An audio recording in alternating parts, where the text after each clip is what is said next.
right? Okay, good. So diagnostic evaluation of iron deficiency anemia. Populations who are at risk, patients with unexplained anemia, symptoms of iron deficiency anemia, pregnancy, chronic kidney disease. We've already looked at all these ones. I'm just going to run through them because we've already done that. In a patient, you just do your initial diagnostic test where you do your complete blood count, do your reticulocyte count, you do your peripheral blood smear. Okay.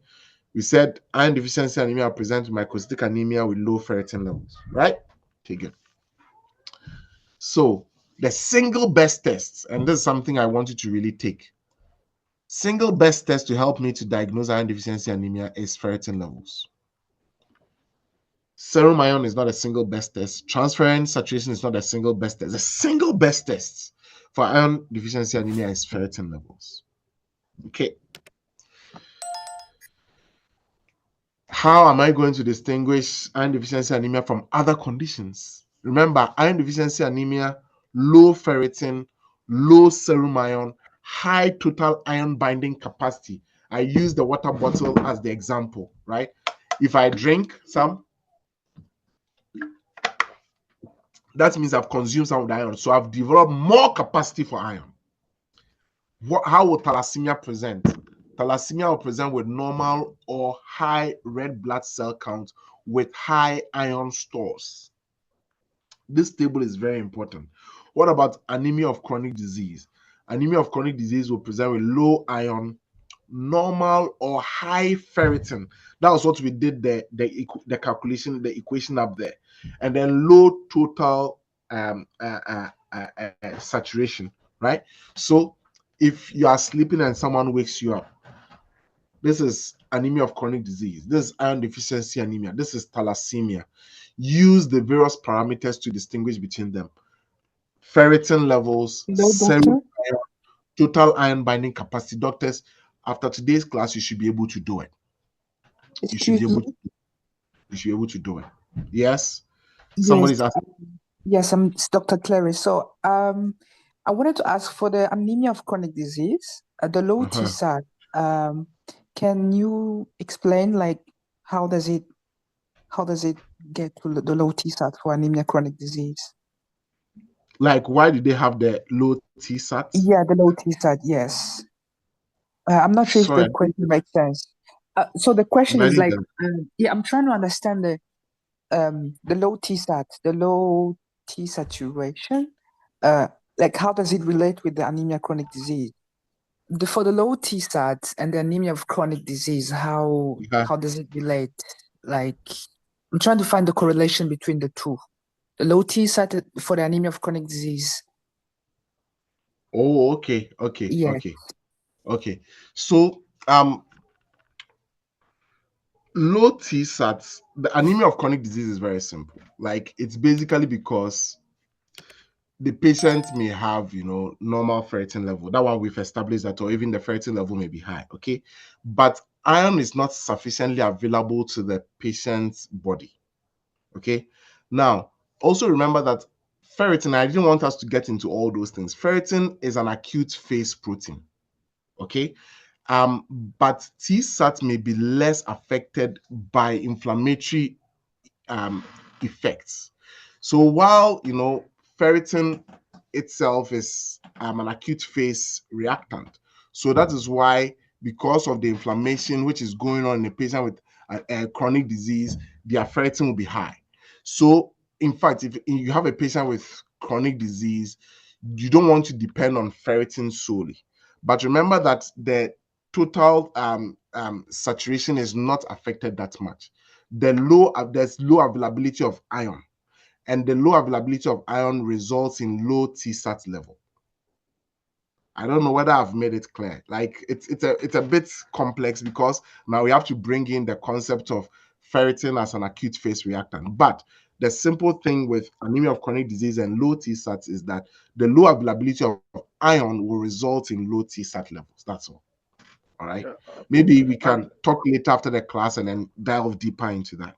But I don't want to derail the class. But basically, if you want to understand that concept, it's basically because in anemia of chronic disease, there's low availability of iron, and that results in low TSAT levels.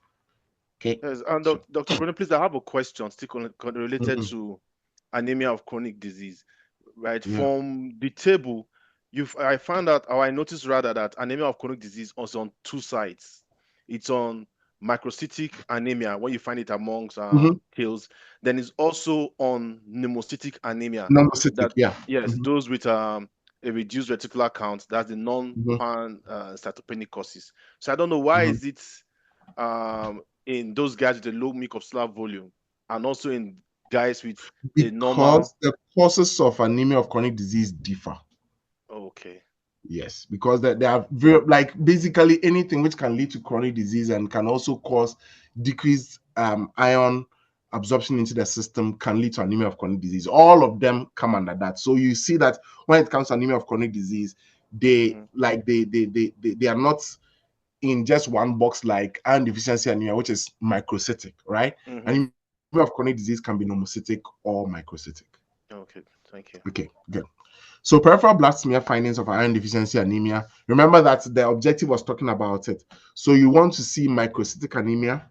You want to see hypochromic cells as well. Okay. Then you want to see poikilocytosis, which the red blood cells have abnormal shapes. And you want to see target cells. Because remember that the objective talked about that.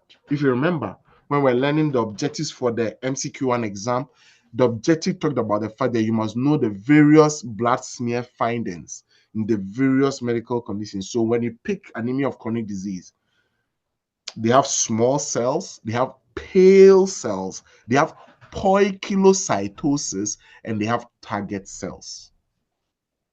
So if you also see, if you are not using the total iron binding capacity and the ferritin and all that, and you're rather using the shapes as the medical council wants you to learn. So remember always, common things are common. Iron deficiency anemia is common. 1 out of 5 females have iron deficiency anemia. It is common in blacks.